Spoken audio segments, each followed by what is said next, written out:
My name is Ralph White, and I'm an alcoholic. And Michael, thank you for the kind words. You could have left the hearty appetite out. They can see that for themselves. I'm in agreement with Charlie. For those looking at the screen, it does add about 60 pounds, Charlie. Believe it or not, I came in with a size 28 waist.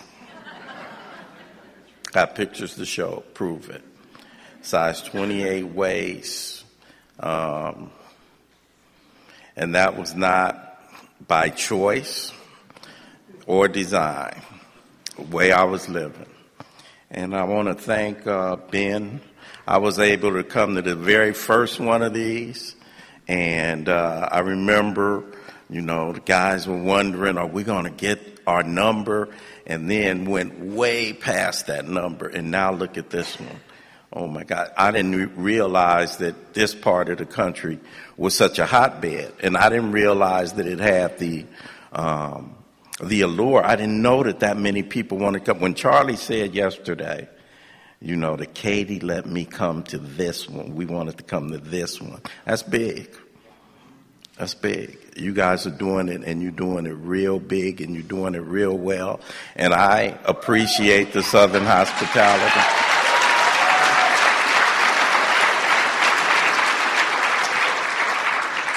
For those who don't know, this format started some years back. When I listened to Ben talk about being at the first one, the person who first had the idea for this format, he's going to get pissed off at me right now because he's certainly not a guy that wants that. He'll be up here later on, and he's sitting right over there, Bob D.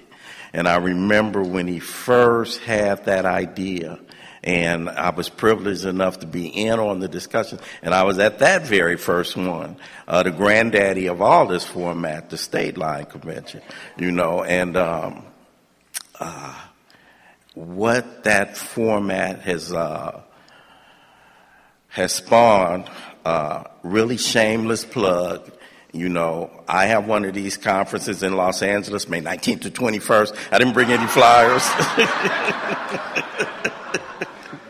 And Ben, I want to be like you guys, and I started before you, but I'd like to invite you to come to LA. And so, okay, all that is out of the way. That's out the way. Let's get to what we came here for, because we got a long way to go and a short time to get there. You guys have tasked me with talking about a number of things in a very short time, and that's that inventory process that led into. Thank you, Kent. And all the speakers here, I was in the bed last night, and I kind of got a little overwhelmed. It's going to come out in this talk today too. I got a little overwhelmed because what you guys get this weekend, you are blessed to get some of the best communicators of our program in Alcoholics Anonymous. But trust me, just because they're the best communicators does not mean that their walk is any different than anybody in this room. We have the ability to talk about this thing, but it's a living program, and it's within the grasp, and it's within the reach of everybody that's here. And I say that because the people that are here this weekend are not just communicators. I'm blessed enough to have 3 brothers in the program, so there are 4 white boys in the program.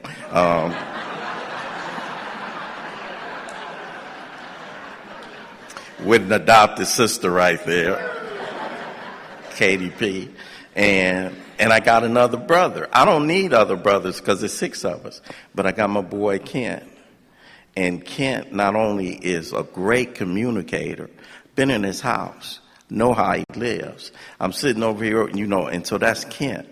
And Larry T came up here, know how he lives this thing. If you go to his home group, the Bellflower Big Book group, you'll see Larry, and Larry's almost 40 years, and you'll see him in the greeting line.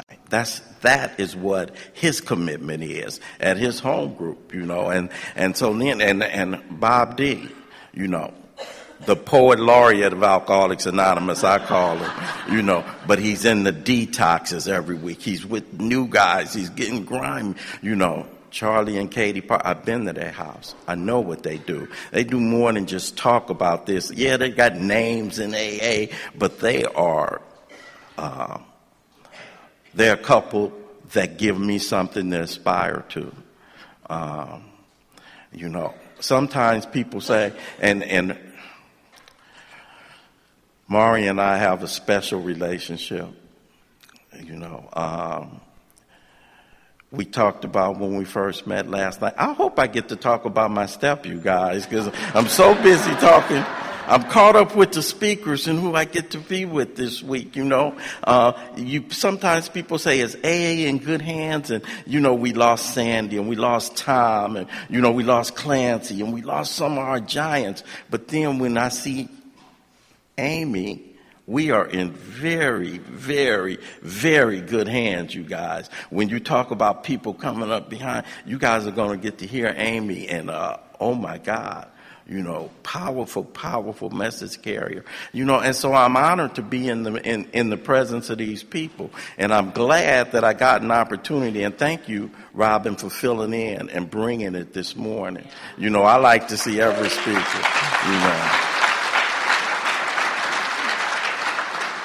And I was here to hear Astrid last night, and so I am honored to be in the presence of, and so some years ago, I came into the program October 11, 1986, and I was on my last legs. I was 33 years old, and I was toe up. And I'm a guy that was a high-achieving guy and an accomplishing guy and a goal-setting, goal-seeking, reaching guy. I'm a guy that made stuff happen. And so I thought, but I'm a guy that suffers from that thing. And if you suffer from the thing that I suffer from, all that other stuff I said, it's an equal opportunity ass kicker. And it takes and it takes and it takes and it takes and it takes and it takes. And it did that for me. And I crawled in size 28 waist. And I started doing this thing, with the way I attack everything.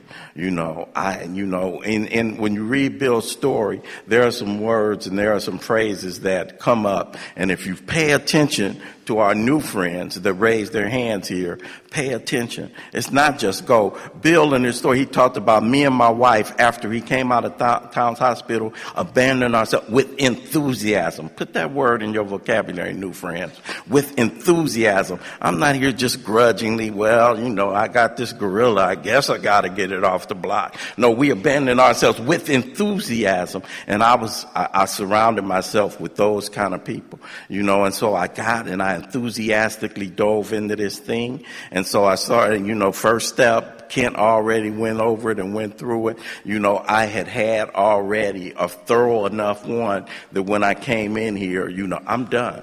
Goose cooked. Done deal. And that second step was kind of difficult for me because like the speaker this morning, I come from a Southern Baptist background and, but I'm a kid of the 60s and religion is an opiate of the people. I'd rather smoke mine. Thank you very much. Not trying to be down, so the religion, God, it's storytelling, it's myths, it's fables. It's what my mama needed. It's what my grandparents certainly needed. They were older. They needed somebody to tell them how to live their life. There were some black folks from the South and they came in here and somebody, I'm from the 60s. And that is, no, miss me with that. Robin said when she turned 18, she told her mom, I'm not going to church. When I turned 16, I told moms, you'll never see Ralph White darkening the doors of anybody else's church. Said it, did it, meant it. And I went about my way, scoffing, skeptic. Hit you guys, with, in that condition, Okay, Ralph, what's your choice going to be? Alcoholic death? Spiritual life. They looked a lot alike to me, so it was a dilemma, but again, I had a real thorough one, you guys. And so I did what it is that we do when we go to our meetings. I kept getting the witness testimony. I kept getting the witness testimony. I kept getting the witness testimony. I'm getting pulled onto a box. I hope I don't go there, but I feel like I'm going to end up on a box for a minute. I hope I don't. But so I end up throwing myself into that third step. And Charlie did a wonderful job when he talked about our third step, and one of the reasons why sometimes we say, reading the book, and this is a big book weekend, you guys, make no mistake about it, but I'm going to go some places with that. One of the reasons why, I read that book, it's dynamic. It's not static. It's not one read through. It is alive to me, and I see things different because I'm different when I come to it, and people are, and I see different approaches, and so, and the one thing Bill never wanted our book to be, even though we're a big book weekend, you guys, he never wanted it to be dogma, and he never wanted it to be doctrine. What does that mean, Ralph? He never meant it to be read like you read in the Bible, or it's in here. No. The book is it's not the end point. It's the starting point, and a lot of people read it like it's a limiter,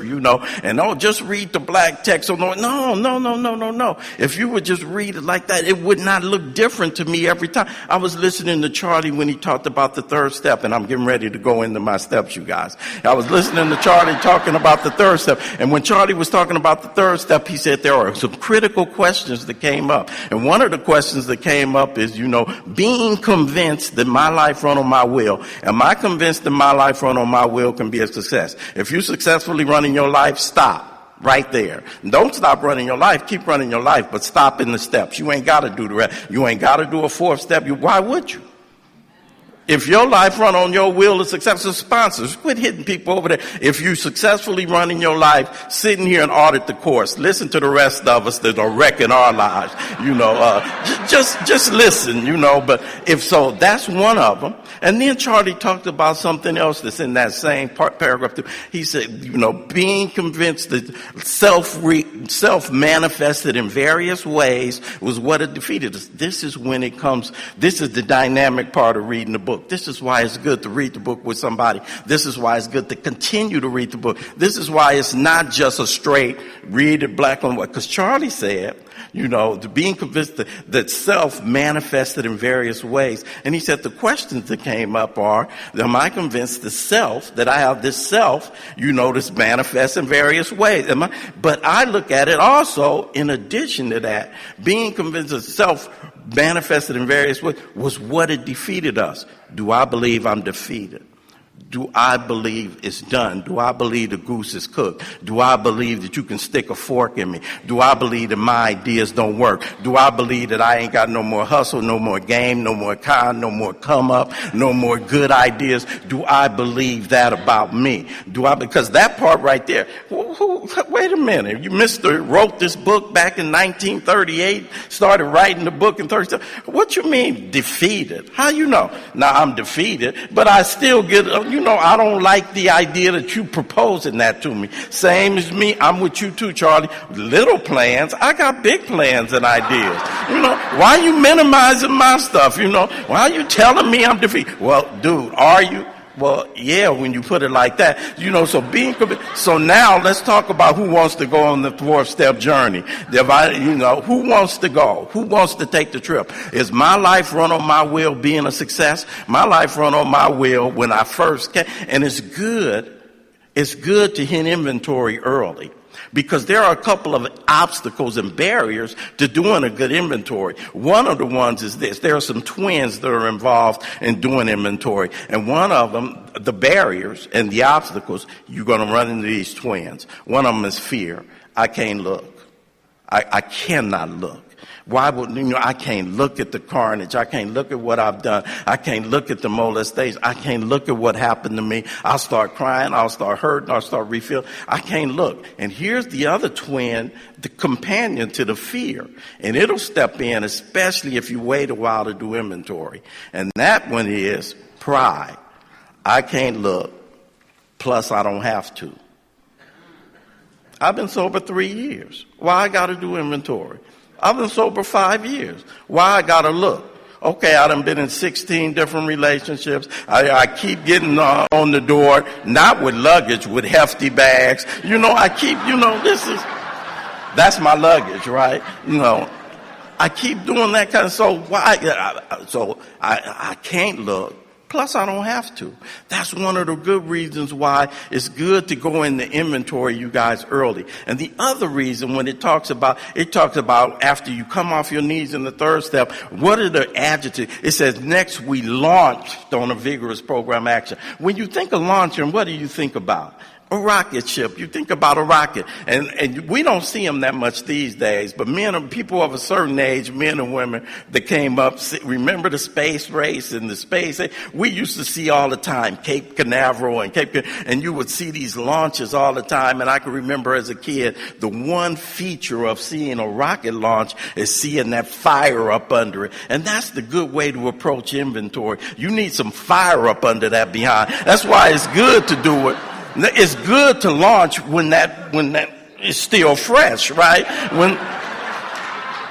When you can still see the gorilla on the block. Oh, you ready to launch then. When you've been doing this about 5 years, the gorilla seemed like he way down the street, and but when he right there, so next we launch on a vigorous course of action. And so it's really a time. So I'm not going to go too deep into the rudiments of inventory because we really don't have, but I want to talk about the benefits. I want to talk about why. I want to talk about why it makes more sense than not to take a look at my life. I want to talk about what a self-examined life looks like. I want to talk about the real peace that we get to in Alcoholics Anonymous and what really takes place, because what takes place here, and here I'm going to throw a couple of things out, and I'm going to do a lot of opinion today. When we wrote the book, when Bill wrote the book, he said he was going to do a couple of things. He wanted to leave as little room for contention as possible. Didn't want it to be a controversial book. Now, a lot of times we get up here and we like it. I like to be, sometimes I want to be the muckraker and I want to be, so that's me. But Bill, when he wrote the book, he said, I want as little room for contention as possible. And I know in the Alcoholics Anonymous, a lot of times, folks say, I'm not going to share opinion. I'm just going to share about the book. And I'll be sitting there thinking, that's your opinion. You're not sharing opinion. You're sharing opinion right now. You share an opinion right now.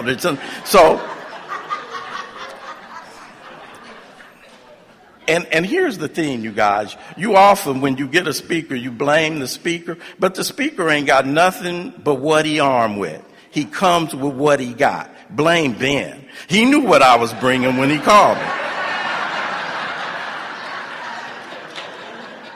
You need to blame the speaker getter, because they know what I can't get nothing else. What I got is I'm bringing what I got. And what I got is a firm, well-grounded belief in a power that has done something for me that I could not have thought of doing for myself, that has revolutionized my outlook on life, that has changed the way that I interact with my community, that has changed the way that I interact with my mom, who's 93 years old, that has given me the ability to be a daddy that my girls, and I got 2 grown daughters and they daddy's girls. I've tapped into something, and it has not been, and although we're here to talk about that book is the guide. Sandy used to say the book is the map, it's not the treasure. I'm here to share with you guys this weekend about a power, about access to power.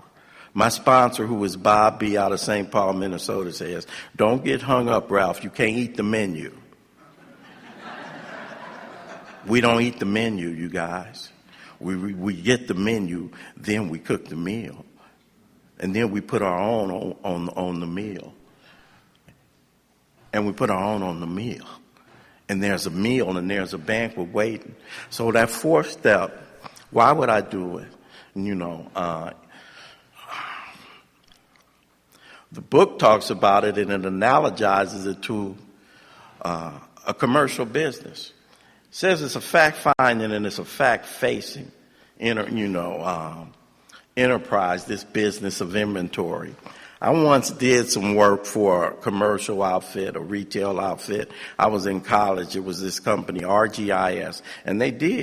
I was a student, and late at night, 2 or 3 o'clock in the morning, we'd go through, we had these guns, and you'd inventory what was in the store. And you'd see if milk was spoiled, you'd see if some items, if cereal boxes were open, you'd see if there was some damaged goods, you'd see if some stuff had gone beyond their expiration date. You do all that. And so the object of it was to see what's still selling and what still makes sense. Well, that's the same thing we do in our lives.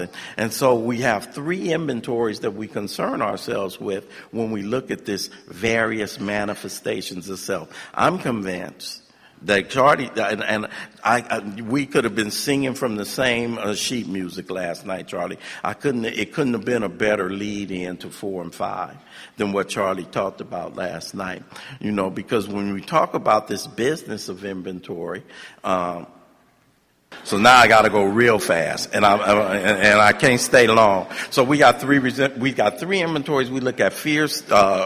We've got resentments, fears, sex conduct inventory. Now, when Bill wrote the book, and I'm like I told you guys, I'm a person that reads the book, and I asked myself, Bill, when he wrote the book, said resentment is the number 1 offender, and I don't disrespect that, and I agree. But when you look at my life, fear is fear is the one that drives my train.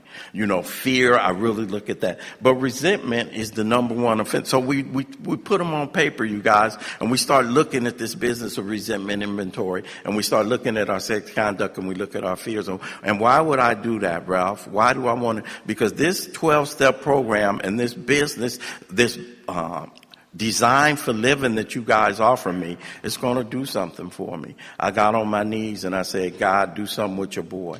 Relieve me, and Charlie covered it. It didn't say relieve me of this desire to drink beverage alcohol. Relieve me of this overwhelming thirst that I have. It says relieve me bondage of self. Whole deal. Whole rest of the program. Too much me between me and the power. The real short version for how we get to this spiritual experience, because I suffer from an illness that only a spiritual experience can conquer, right? The short version of how to get to the spiritual experience: grow God, shrink Ralph, whole deal. Grow God, shrink Ralph, whole deal. The rest of these steps that we have, these after step 2, this 10-step series of ego-reducing exercises, that's all they're designed to do, because it's too much me between me and the power. It's too much me. You ain't got to go searching. You ain't got to go looking. You ain't got to go looking outside yourself. You ain't got to do any of that. And there's a recipe for how to look. Wow. It's a design for how to look. Because it's interesting. Our book talks about, when it says, if we work on the spiritual, Ralph, the mental and the physical will straighten out. That seems odd to me. I read it, but I'm not a bobblehead when I read the book. When I read the book, I'm like, that don't seem right to me. We work on the spiritual, and the mental and the physical straighten out. Doesn't it seem like the physical straighten out first? Seem like you get some behind back, some hips come back, hair, is okay, your skin, clears up, eyes get, and I would think to myself, wait a minute, why are you saying that? Then you start thinking clearer and thinking better, and you get too much change at the gas station, you go back and give it back to them. Here, sir. It seems like that kind. We're going to see if we're going to make it. I better stop doing any introductory and just start throwing bombs out here, right? I don't have time for no intro. You guys are just going to have to do it with no setup.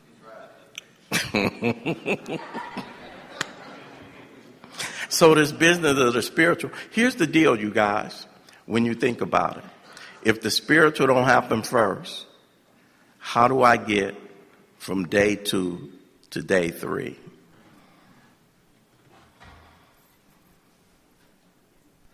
I don't have a big book yet.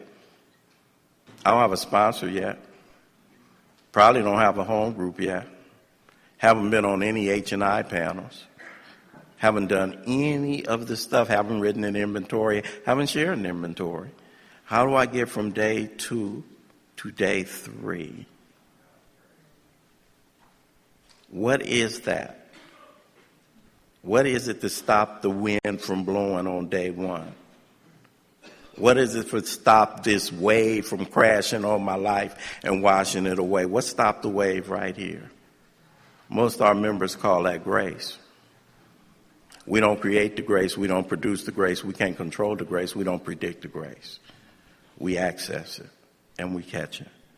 And it is my contention that the whole rest of what it is we do, is designed, access that grace. Because the level of grace that I get, that fundamental first grace, that desperation grace that I come in here on, I think it has an expiry.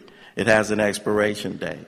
And at that point, I need to be doing some things. And again, we don't create the grace, So what is it, Ralph? Why is it then that a guy on the street is still on the street and you up in here? Grace ain't available to him? I think grace is as available to him as it is to anybody in this room right now. What's the difference? I was going to a meeting one day about 60 days sober. A guy said, Ralph, what's going on with you? I said, I'm just doing God's work. John said, what you think you can do for God, God can't do for himself. Why, he floored me, because I thought I gave the right answer. But I've been raised well in Alcoholics Anonymous, and I respect my elders. So I say, talk to me, John. What's happening? He said, Ralph, God gave you something he didn't even reserve for himself. I said, really? God gave me something he doesn't even have? I said, what's that? He gave you the choice over whether or not you're going to return his love. God has no choice. God is love. God don't do but one thing. He keeps sending grace. It's the receiver that's blocked. And I believe when desperation meets opportunity, a small window of grace opens up. And I jumped through the window October the 11th, 19, and it's been my job since that tape, I don't create the grace. I smudge the window. I wipe the window. And I start wiping the window when I get off my knees in the 3rd step. And I go in that 4th step. And if you hear, and you've been doing this thing for a while, and this business of inventory seems a little daunting, how free do you want to be? Get a lot of relief from putting it down. The difference between relief and freedom. And what the program Alcoholics Anonymous and the lifestyle is presented in our 12 steps, this Design for Living, what it offers to a guy like me is freedom. How free do you want to be? And so I proceeded, and I jumped in and I started doing those inventories and I started doing the resentment inventory and I looked at some of that and really quickly, just real rudimentary, it's a 4-column and I do it. I'm resentful at Lee, why. 1st column, who I'm resentful at. 2nd column, the cause of it, He's sabotaging my talk, because and it's really important when you do resentment inventory. Several things are important. Number one, be concise. Don't be doing no long editorial putting forth yours. No, hit it. And don't worry about editing my thought. That is the way a resentment comes to me. The resentment is not just, the mic was tripping. The resentment is, Lee is sabotaging my talk. That's how a resentment come in me, right? 3rd column. And we have 7 different areas of self that come directly from the big book Alcoholics Anonymous that I look at when I do my 3rd column. I look at my self-esteem, how I see myself. I look at my pride, and I have a different definition than Webster's definition. And I look at my pride. My pride is how I think other people see me. I look at my ambitions, the things that I want in order for me to be okay. I look at my security, the things I think I need to be okay. I look at my personal relationships, any relationship, where sex is not involved. I look at my sexual relationships. Any relationship where sex is involved, real or imagined or potential, and then I look at and then the 7th area of self I look at is my pocketbook, my money, my stuff, and I look at where that was affected. Me, I do a little sentence when I write those, but you ain't got to, but that's the way I do inventory. And then I do a 4th column. And my 4th column, I'm getting ready to get on a soapbox right now, because I kind of get a little, We got some shame sharing that goes on in Alcoholics Anonymous, you know. And in 1987 is when I did my first inventory. And a gentleman who influenced the workshop I was in first, Joe H., best friends with your boy, Mark, you know, and so that's where I come from. And when I write my inventory in my fourth column, and it's going to be a bunch of people cringing in here because in 2023 it ain't the same to say, oh, I write my part in my fourth column. Now, it's going to be some people that say, if I look at my part, you know, I'm looking at 10% mine, 40%. I have the ability to say my part as a title to my column and then disregard the other person involved entirely, which is the instruction in the fourth column. I also have the ability to say, where have I been selfish, dishonest, self-seeking, or afraid? I also have the ability to say, I look at where are my faults, where am I wrong, where was I to blame? And then I start writing the fourth column in my inventory. I don't trip off that. Quit trying to shame sharing people. Now, when you look at that, Amy, when you say anybody here that says, for me, when I look at my fourth column, I got to be careful not to say, I'm cool. I'm cool. Just don't be bashing the people that do so. You know, I say I'm on my box now, you know, because now, you know, people sometimes, you guys, this is so inclusive. I've been that guy. Where did this come from? And whenever I hear myself say, where did this come from? I know I'm on dangerous ground.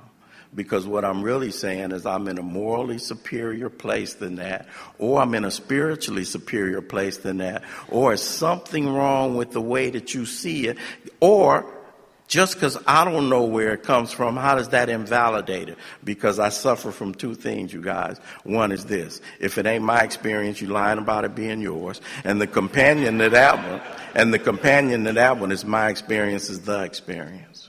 And I remember being a guy on fire. And when you knew in recovery, and there's some people in here on fire, 3 to 5 years sober, 5 to 10 years sober. How many people we got in here that's 5 to 10? You know, and I know you on fire, and you come up here and you be saying that old timer don't know what the hell he talking about. Man, when I first got in the book, man, I'd be like, here's a dude now that's been sitting in the rooms for 30 years. I'm now checking his share, right? Because I'm the kind of guy, when I discover something, I'm like Christopher Columbus. Now is when it get discovered, you know. So now I done read. And old timers just be, no, he in the book finally. Because I be coming up in there just throwing it down. Where did this 90 meetings in 90 days come? Check this out. You know, check this out. Me and Les went to see Bruno Mars for New Year's Eve. And he was in Vegas, right? And we had our tickets and we went to see Bruno, and Bruno is the show. And when we had our tickets, for any of you guys who go to concerts and who go see plays or who go see anything, you know, that's got a big audience, when it's dark in there, somebody has a flashlight and you'll show your ticket to who? The usher. And the usher ushers you to your seat, and he seats you, and now you're seated for the act. But the usher was critical to seating you for the act. The people who are sharing, go to 90 meetings in 90 days, are the ushers. Those of you who are singing, quit bashing the ushers and sing your song when you get to sing. Because I guarantee you, when somebody says, go to 90 meetings in 90 days, A, they may not have no more than that in their arsenal. And I want to arm them with more than that in their arsenal. They may, and B, they may be in the choir the next time you see them. They just ushers for right now. And it's a thing that I guarantee you that if Ralph White goes to those 90 meetings in 90 days, he's got a much better chance, if he lives in Austin, Texas, of seeing Charlie and Katie somewhere in them 90 than if he go to 10 meetings in 90 days. And he just might hear. So I'm not saying, because Kent was talking about that, and what Kent says is if you are going to those 90 meetings, you need to be doing more than just going to those meetings. But sometimes, so if you're going, go. But sometimes, you guys, we at a revival right now. We had a tent revival. The people that go to revivals generally are already in the congregation. But at our meetings, you guys, guess what? We got a whole lot of visitors that ain't yet signed on the dotted line. At our meetings, we got a whole lot of people that's coming in like me. Guess what? A whole bunch of people catch alcoholism in meetings of Alcoholics Anonymous. Don't forget, we need somebody singing to the applicants. Not everybody's in the congregation. So let me get off that box. Get off. So back to 4 and 5. I don't know why. I don't know who put me on that box, but I was up there for a minute. So I took full advantage of it, So back to 4 and 5. So when I do resentment inventory, you guys, so I did the thing with Lee, it affected my self-esteem, made me look bad, affected my pride. Y'all think that, what is this clown doing up there? Affected my ambition. I wanted to give a hell of a talk up here today. It affected my security. Oh my God. It affected my emotional security, it affected my personal relationships. Now I'm not going to want to go kick it with Ken because I know he going to tell me it was all right, but he lying. That's the good. But that's the good news. People say to Ralph, do you get nervous? I don't get nervous because you guys lie, and so it's cool. All the speakers, we know that people lie. You could come up here and bomb. I could come up here and sing the Star Spangled Banner and mess up the words. And somebody gonna say, man, you told my story. Y'all lie.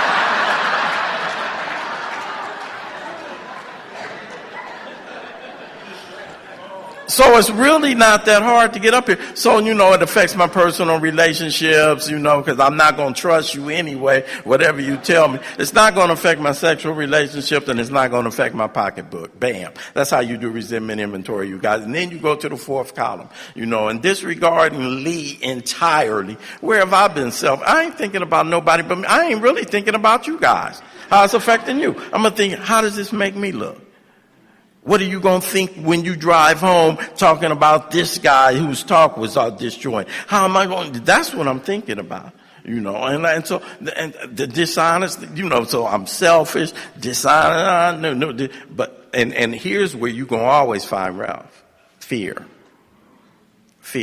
My overriding fear is what I think you think about me. It's a fear that runs underneath most of my other ones, and it drives them, and fear is what drives most of my resentments, you guys. I don't have standalone resentments. I'm not a raging guy, generally speaking. Many people don't have standalone resentments. Many people don't have standalone anger.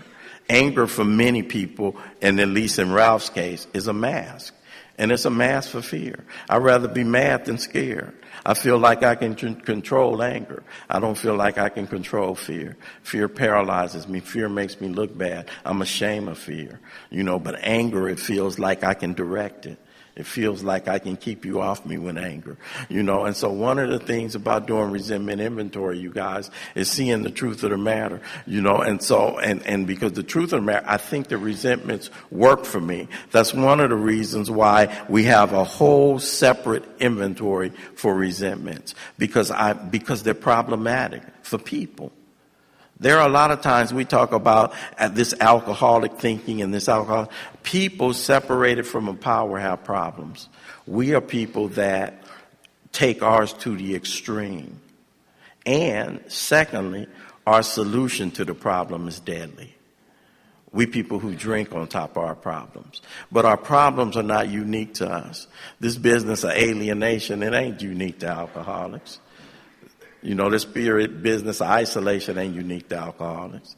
This business of depression ain't unique to alcoholics, but what we do with it. So we have this business of resentment, and I think resentments work for me, and that's why they're extremely problematic, and that's why we have a whole inventory devoted to them? What about justified resentment, Ralph? How can you say that everything, what about a resentment that's justified? What about the fact that somebody came into my bed when I was 8 or 9 years old? I should still be mad at him.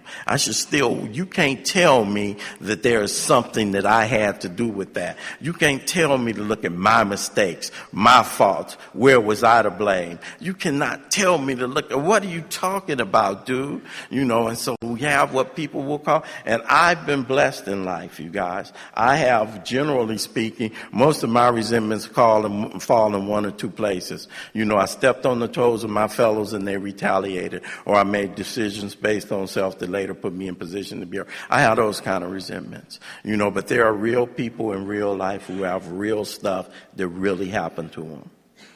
Somebody in this room really had Uncle Charlie coming in your bed when you were a kid.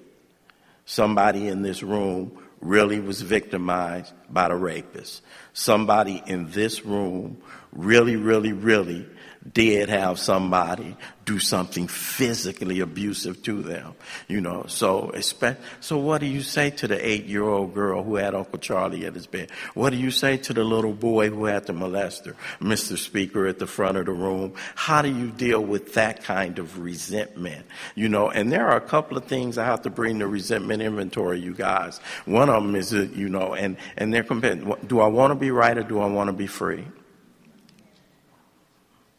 Yeah, you're right, but how's that working for you?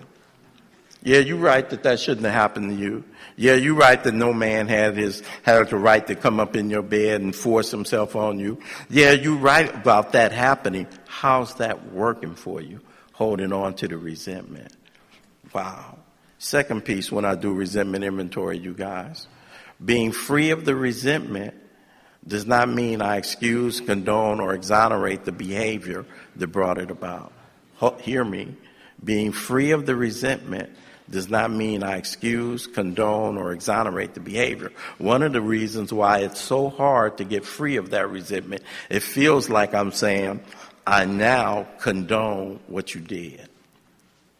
I now agree with what you did. Somehow, until I put pen on paper, I think that somehow magically I'm protecting myself by holding on to the resentment. Pen to paper is powerful because you'll see the fallacy of that. I'm holding on to resentment at 44 or 54 years old for something that happened to me when I was 8 or 9 years old. And I think by holding on to resentment, I'm stopping it from happening to me again. Well, it'll never happen to me again. I'll never be 8 or 9 again. I'm 44. I'm 50 years old. Oh, shit. When you put it like that, it will never happen to me again. While my ego is still alive, and it's still alive when I'm writing the fourth and the fifth step, I let it work for me.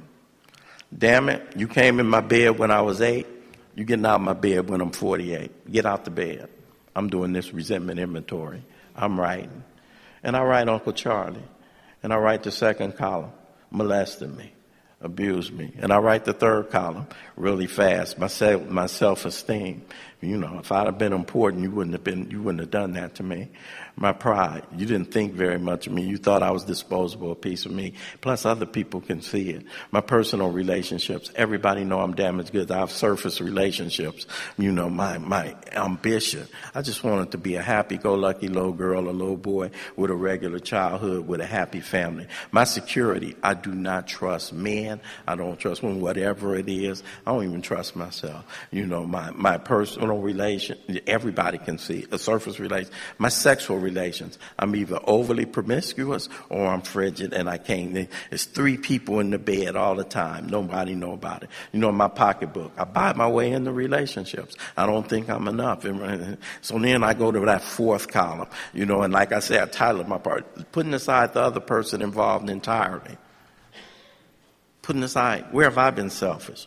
Well, hard to see.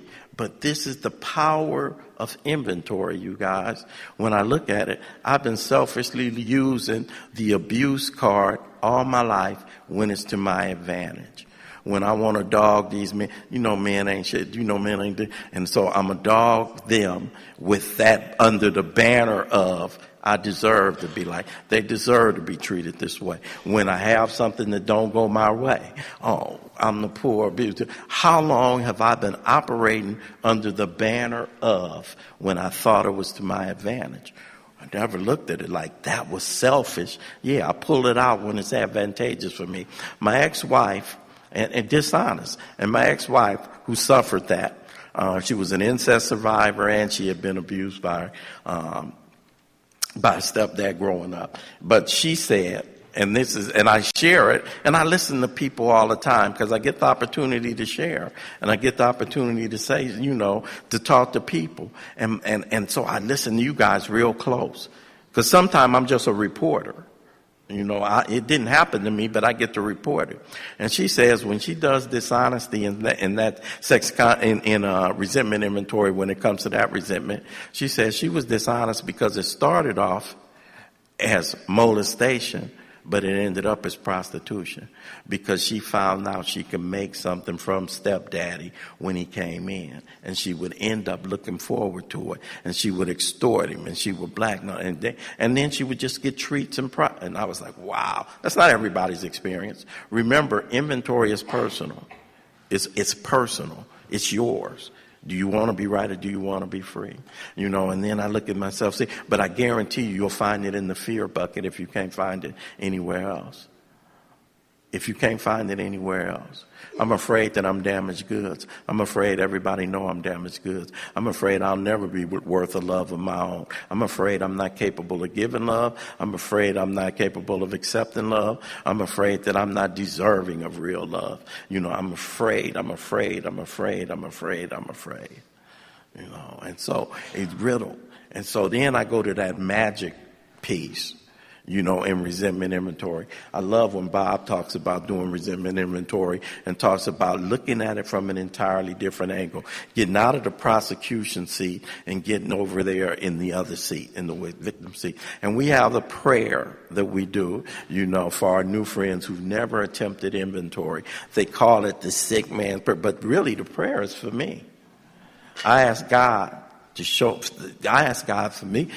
the same so that I can show the same pity, patience, and tolerance. I changed that word. That's why I don't read the book like it's scriptural. If I show you pity, I'm looking down on you. And Webster's definition of pity that fits that paragraph for Ralph is compassion.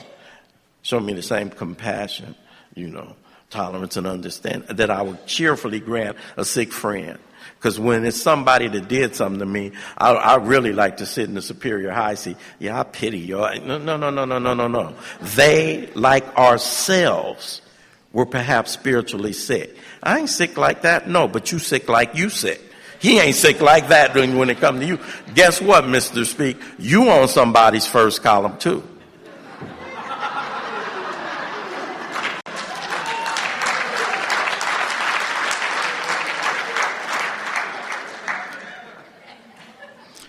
And so then we start mastering these resentments. Well, Ralph, how come they keep showing up and they keep showing up and they keep showing up and they keep showing up and they keep showing up? That's the good news. One, that means I keep doing inventory. Two, I'm going to be different looking at this inventory. And three, most importantly, this is a 12-step program, not a 4-step program.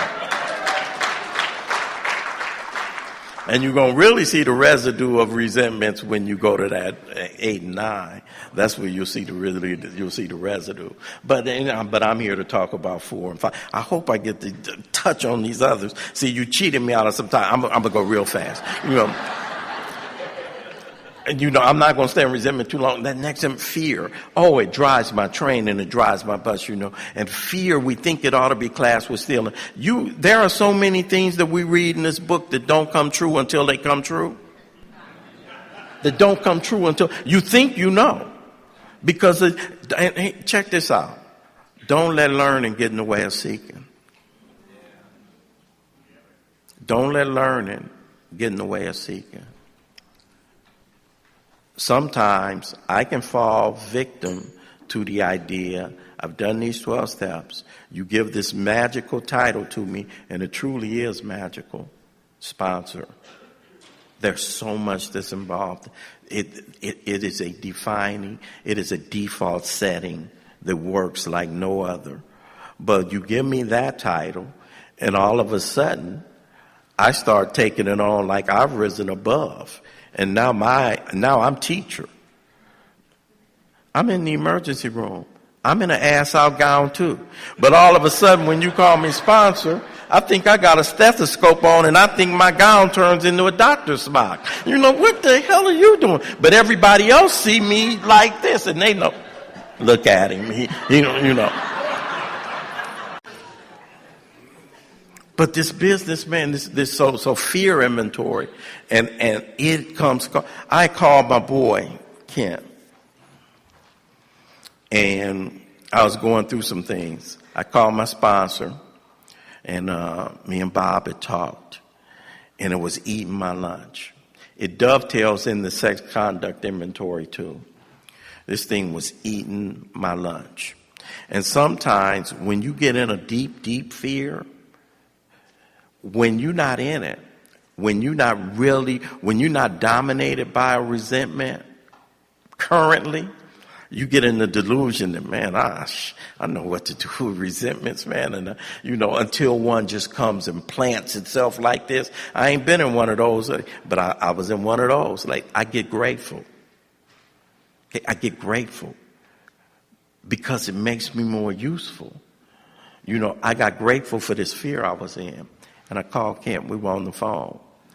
And this fear had me, you guys. I'm not a fetal position guy, in relation. But Ken heard me, and I was embarrassed, but I wasn't embarrassed. He's my boy. I'm tears on the phone. When they say we think it ought to be classed with stealing, every now and then I think I need a fear like that to come visiting me so the words can come off the page and come true in my life. When it says we think it ought to be classed with stealing, the day before this fear came visiting me, the day before I was in a charmed life. Money's good, ain't paycheck to paycheck, got some stuff in the bank. Why start with that? Things are good, money, because that's how I am, right? Money's good, not a cloud on the horizon, great relationship, family is fine, grandkids cool, my kids cool, in the middle of a charmed life. If you would call me to speak, I'd have been like, yeah, I'm living a great life, blah, blah, blah, blah, blah. Get a call that rocks me. Seemingly for me felt like out the blue. Dude, and immediately, this is why we say fear, we think it ought to be classed with stealing. Changed everything. Man, my life ain't worth nothing right now. Ain't nothing going right. The sky ain't blue no more. I don't want to, I don't really want to answer no sponsees calls. I know sponsees, y'all don't know that. But it's times when a sponsor want to look at the phone and be like, I ain't really trying to talk to you. I only want to see one number come up right now. I want it to be this number, and I want it to be this text, and you know what I'm saying? Maybe you ain't never been there, but when fear, and I immediately recognized it. It was crossing. It crossed over. It had an element of resentment to it. It had an element, but it was fear driven.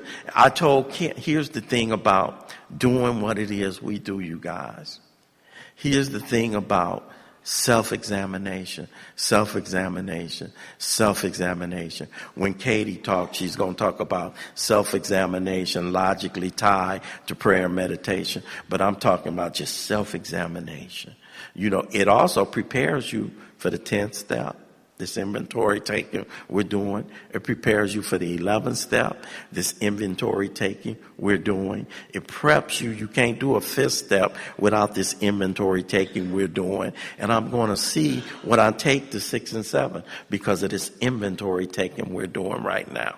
And in this inventory taking, what came to me, and me and Kent were in the conversation, and what came to me was in the conversation, in the devastation that I thought was my life at that time, I saw the hand of God as a result of doing continuous inventory. And I saw it in the crying.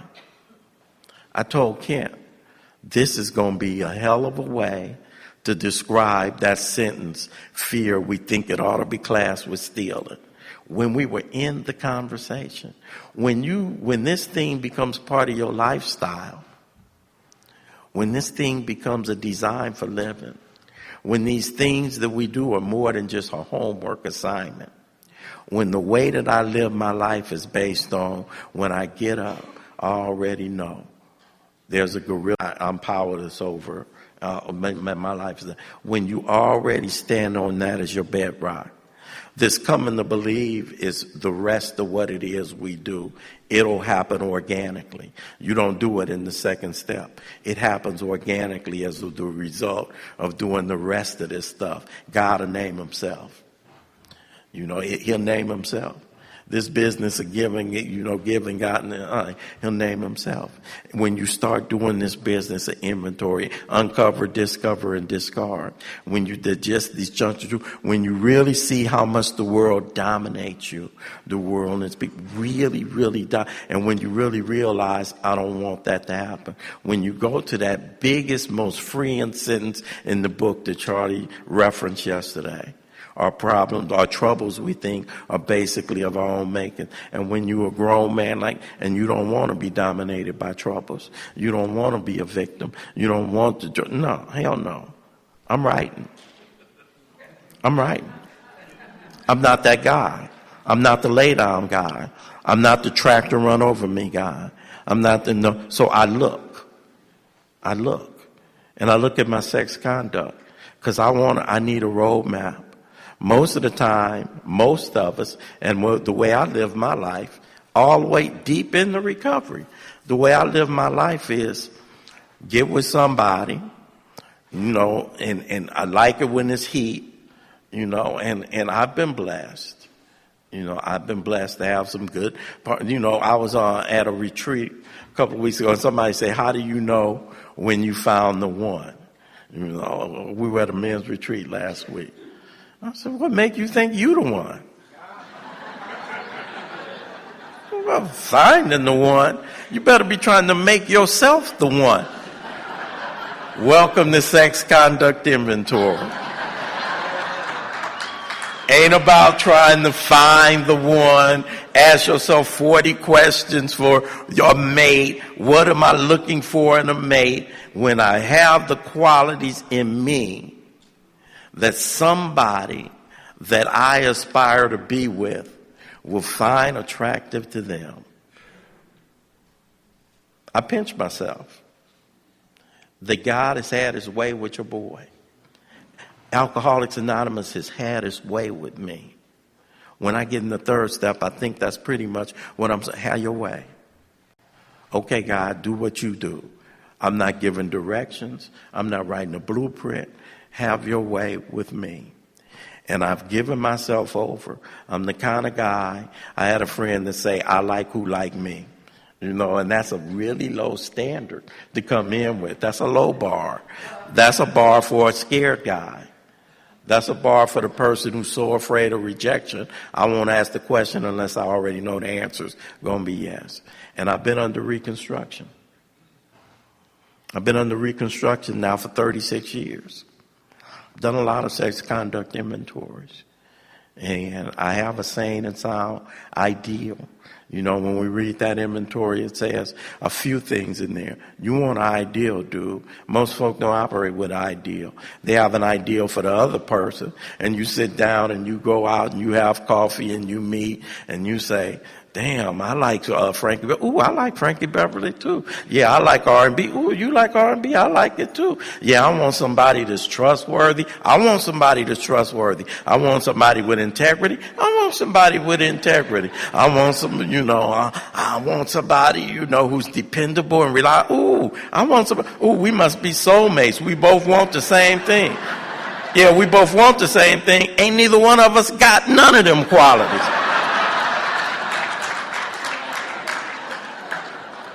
So I operate on that and I walk away. We soulmates because we both got the same desires. Neither one. And so sex conduct inventory invites me. Ralph, you've had a number of relationships before. You've been in a number of things. Why don't we take a look at them if you want something different? If you want something that's one of the other things, you guys, that we don't know we're doing when we go to meetings. It's a lot of stuff that goes on below the surface that we don't know is taking place when we go to meetings. When we go to meetings, sometimes we get the opportunity, if we watch it, we see some people and we say, oh, I want to be like them. I was talking to Les in the room last night and I said, if that had been me standing up there with you, and she, of course, go, I let you just with your stubborn self. Charlie's stubborn. I said, that's what we do. We gonna man up till that's what we do. And she was like, but you want somebody on, and fellas, if you saw that and you want somebody on your team like that, I need to be somebody. That somebody will want to be on this team. And so when we go to meetings, we see that. We see, man, step into your position. I'm not going to ever stand up here in front of you 36 years sober talking about if you got up 30 minutes before me, you've been sober. No. I'm not discounting what 36 years of experience in Alcoholics Anonymous has done for me. I'm not standing up here minimizing what 36 years of membership. No, it ain't rendered me perfect. It ain't made me different. It ain't made me superior to you. It ain't made me none of that. It has not made me any of that. But I step into my position. It has made me an example of what God can do if you give him a little bit of material to work with. It has made me an example.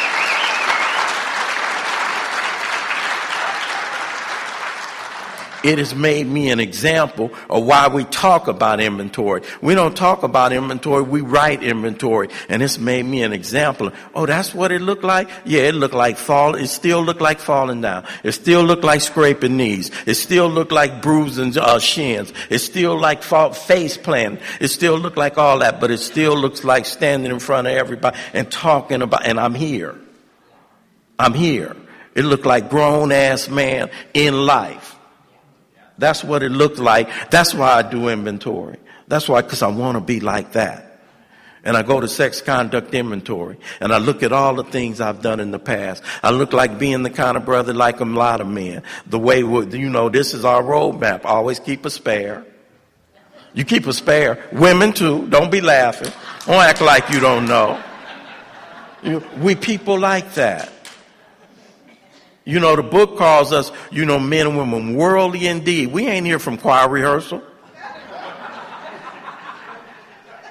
So I look at that, you guys, and I ask myself those questions. Where have I been selfish? Where have I been inconsiderate? Where have I been dishonest? Did I unjustifiably arouse jealousy? Did I unjustifiably arouse suspicion? Did I unjustifiably arouse bitterness? Who did I hurt? Where was I at fault?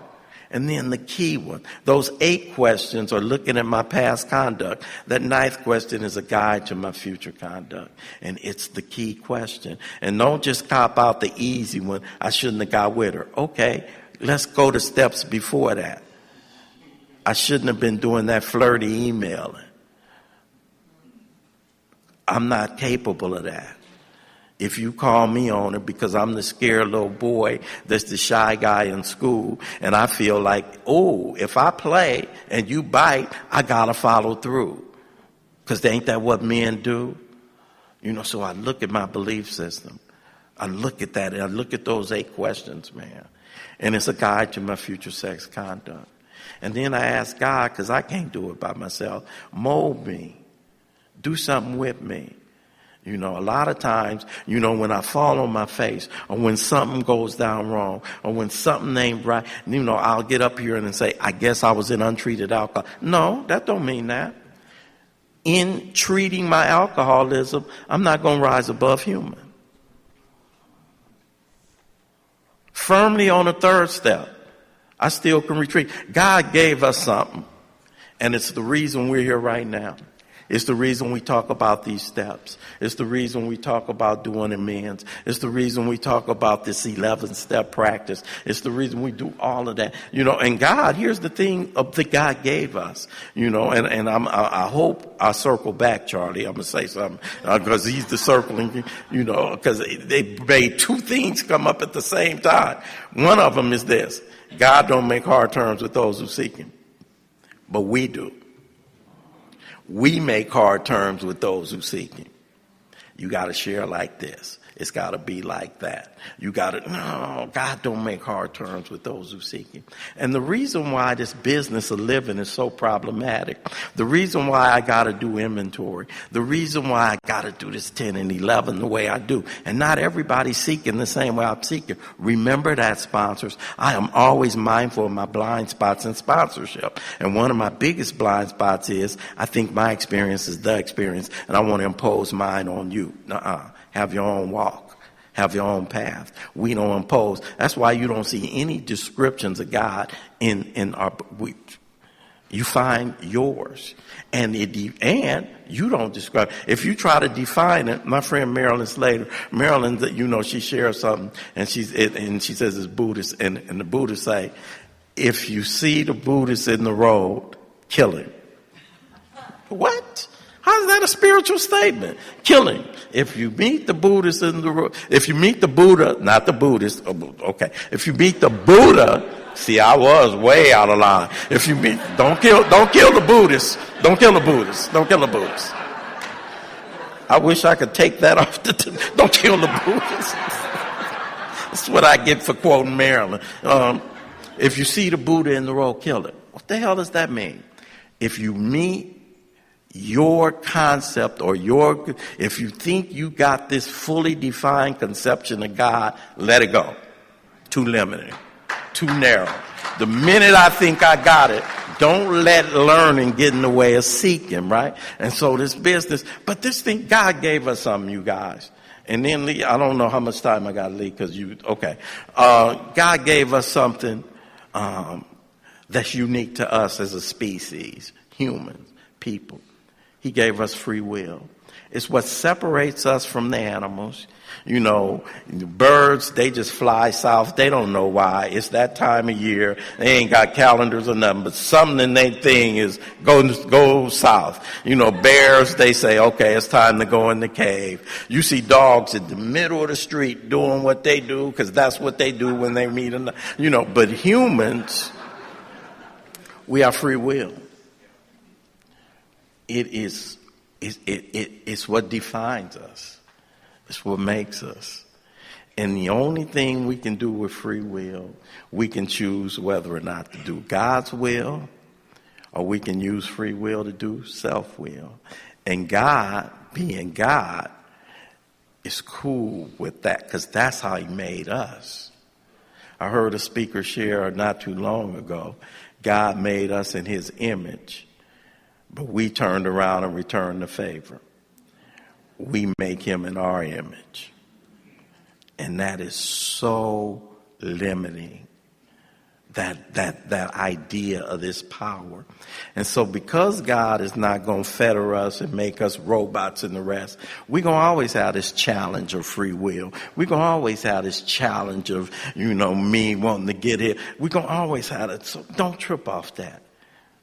I'm 16. So the thing about doing this inventory, and I'm gonna go because I'm over here. Let me hit fifth step though, real fast, because I got a little time, and I want to talk about that. You know what? There are some unintended consequences of all of our steps.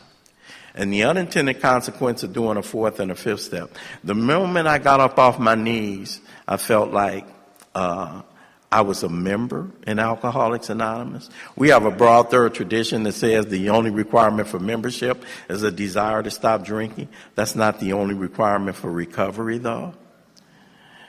And when I did a fourth and fifth step, I felt like for real I was in recovery.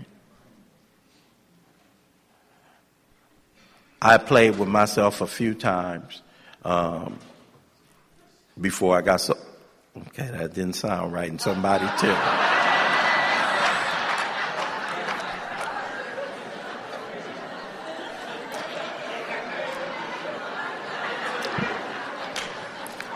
Everybody else had the sense enough to just say, okay, Ralph, we're going to go on. But one person just had to titter, while I got the mic and I'm doing resentment inventory. You know better than that. Anyway.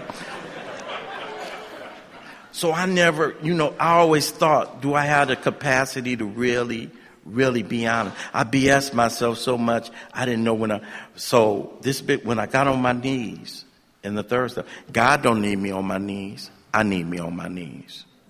When I did a fourth and fifth step, that is when I really believe people in here do fourth and fifth steps. I believed you guys, but I really believed it when I did it. Because I know me. I'm a perpetrator. I get up in meetings and share about steps that I ain't took.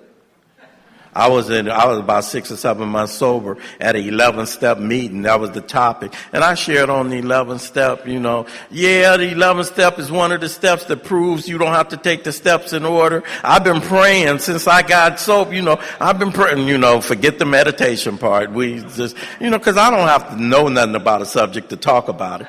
So I'm up here just, and old timers, they let me. Don't you love that about Alcoholics Anonymous? Because they know what's most important is he's on fire. What's most important is he's here. What's most important is he trying. We see that. We know when you perpetrating. We know when you but we know when you trying. And we don't mind that. Alcoholics Anonymous got a lot of room. We got a lot of room for that kind of what we call hypocrisy. We see that all the time. And they just let me rattle along, But when I did a fourth and fifth step, I felt like for real. I didn't know you guys were priming me for a fifth step by going to meetings. People sometimes trip off of what people call drunken laws, what people call inappropriate sharing, what people call, I'm in my home group, 9604 South Figueroa, big old 6'6" brother, Dennis L. And Dennis from the penitentiary, and he a hard guy, and Dennis one night was sharing, I'm in my first year, and Dennis was sharing, he said, yeah, I could have, anybody up in here, when I came out the way, I could have your girl and your man. And I said, he didn't say that right here in front of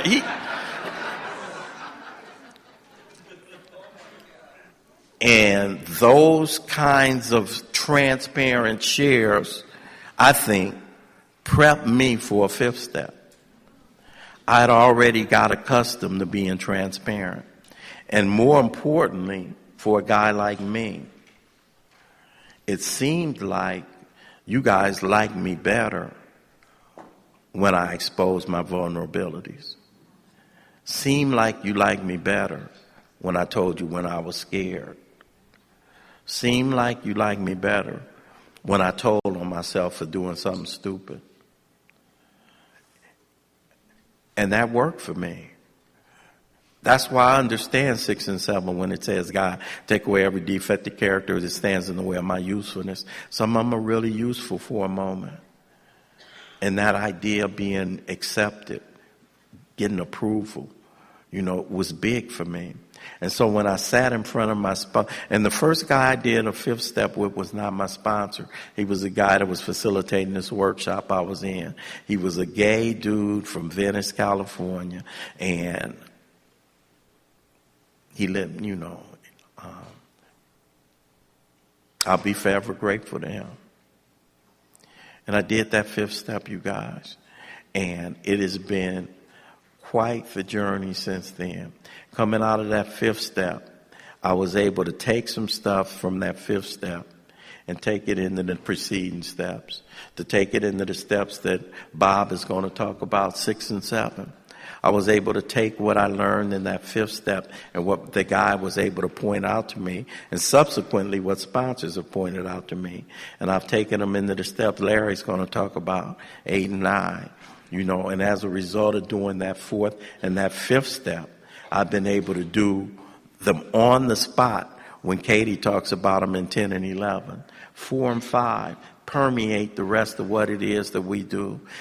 Subsequently, I've done fifth steps with sponsees. I've done fifth steps with many with my sponsor, and I've had 2 sponsors in my recovery lifetime. I've done them with sponsees. I've done them with men. I've done them with women. I've done them with guys that are mentors of mine outside of my sponsorship. I like the experience, and I like the look in you guys.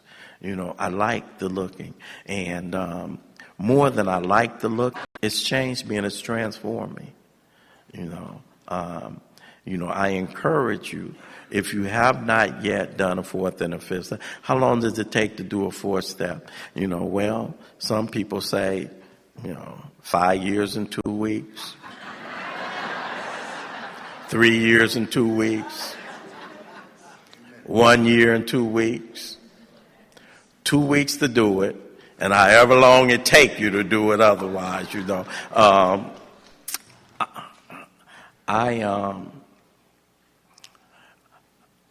am extremely grateful to be here this weekend, and I really, really, really, really, really want to thank you guys for the Southern hospitality, and more than anything else, I know I mentioned him a lot since I've been up here. But you did something for me last night, my brother. You did something for me last night. And I know it doesn't matter how long we've been sober. That fear inventory we talk about, Katie, Charlie. My name is Ralph White. I am an alcoholic.